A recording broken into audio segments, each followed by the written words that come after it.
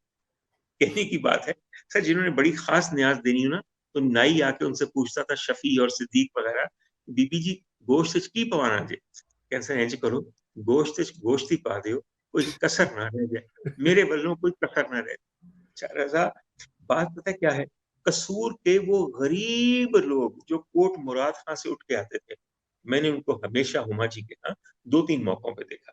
ایک جب وہ اپنی والدہ کی 23 ستمبر والی اپنی سالگرہ وغیرہ مناتی تھی, یا پھر 27ویں رمضان کی برسی مناتی تھی, اور یا پھر جب وہ 7ویں محرم کی نیاز دیتی تھی. کس دل سے, کس خوبی سے. اور میاں آئیے آپ کو خوبی بتاؤں کیا ہے. ہم جیسے لوگ شام کو جا کے بیٹھ جاتے تھے, 2-2 3-3 دفعہ کھانا لگنا, کیونکہ بار بار گرم ہونا کھانے.